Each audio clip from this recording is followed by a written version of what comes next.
This is Lisa from Mobile Tech Review, and this is the Nokia E72 smartphone. This is the North American or NAM edition. It's available from online retailers like Dell and Amazon, and also sold direct by NokiaUSA.com. This is an unlocked GSM phone. It has 3G on AT&T's bands and 2100 megahertz 3G HSDPA for use abroad. You'll get Edge only if you use this on T-Mobile in the US. This is an update to the really successful Nokia E71, and as you can see, it looks a lot like it. It's a QWERTY bar design, also very thin, very well made looking, lots of metal, the shiny back here, solid build. We've gone up to a 5 megapixel autofocus camera, takes much better pictures than the E71. Still not as quite as good as the N series cameras, but then this is a business series phone and it takes pretty darn good pictures. The keyboard is even better. The keys are a little bit larger and they have good tactile feedback. I'd say this is an improvement on the already good keyboard on the E71. The D-pad is a traditional D-pad with an optical trackpad built in, which you can enable or disable. Some folks like it, some folks hate it. In general, I have no problems with it whatsoever. It works fine for me. Got your dedicated call, send, and end keys here. And quick launch keys for email, applications, contacts, things like that. And you can see this has a 600 megahertz processor, so it opens up your programs menu very quickly.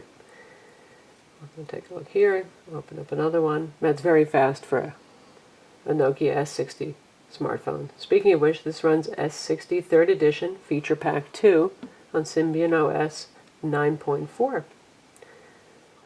Let's compare the E72 to the N97 Mini. This is another very current QWERTY phone from Nokia. This is a slider.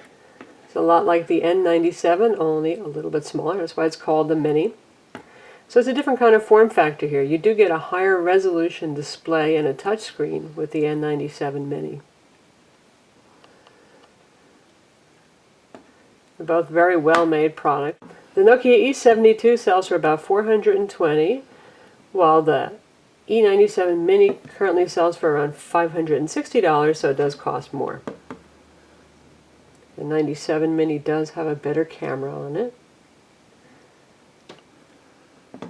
Really comes down to the form factor that you prefer and whether or not you want a touch screen. Now I'll compare this to sort of direct competitor. This is the BlackBerry 8530. This happens to be the Verizon version. It's very similar to that you're going to find on a GSM.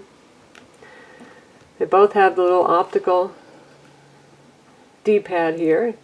See, this is a lot more expensive and professional looking than Nokia is. This particular BlackBerry is a little on the plasticky side, and shall we say playful and pinkish hue.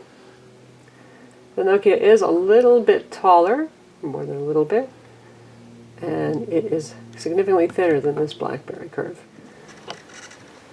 There's the side view. This is QVGA display, unfortunately, just like the old E71. And these days, you know, we're looking for something higher in screen resolution, and BlackBerries have been giving us higher screen resolution. For Nokia's flagship E-Series QWERTY bar, we wish they had done a little bit better. We're going to take a look at the web browser and you'll see what we mean. Looking at a website in good old QVGA mode is just getting a little tired. It does have a very good Webkit based web browser, as always with Nokia, and has flash support. You can connect over AT&T 3G.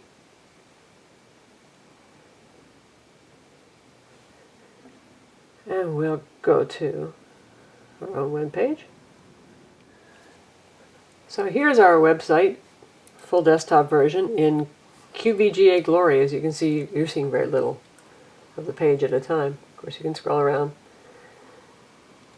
using the D-pad, an arrow around to select your links. This is obviously not a touchscreen phone, so you're going to have to scroll around, use the D-pad and the virtual cursor to select what you want.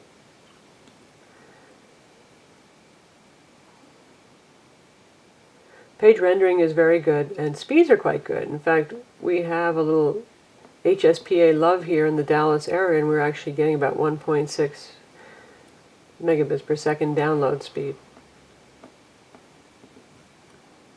Since this is an unlocked Nokia phone, it hasn't been messed with by any carriers. There's no bloatware on it, and you get the full set of AVI services built in, AVI downloads, files on AVI. Nokia's full email client, which some folks love, some folks hate. Again, we haven't had any real problems with it. Some folks have some trouble setting up their email messaging, but it does support mail for Exchange. You get Exchange 2003, Exchange 2007 support.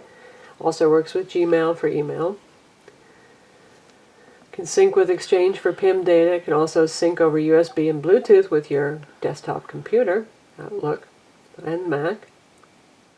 Has a YouTube player on board, which we've seen before, nothing much different there, and it's got AVI maps. In fact, we just installed the new downloadable free version of AVI maps. We'll take a real quick look at that. So this is free turn-by-turn directions, maps, and POIs. And in fact, you can choose what language you want now. It used to be based on the region you paid for. You could select for a certain set of languages. So you happen to be in the US, but you're a native Mandarin Chinese speaker, you can actually get directions in Mandarin Chinese, Croatian, you name it, you got it now. I'll just take a look at the map view real quick. So there it is, and you can zoom in and out on that. And for QVGA display, it's not bad. You can pan around too. Whenever you hit the menu button, it takes you back to the full set of AVI maps related programs. You can actually get weather in your location, see events in your area, get walking directions, driving directions, take a look at the Lonely Planet guide for your current city, share your location, and save favorite locations.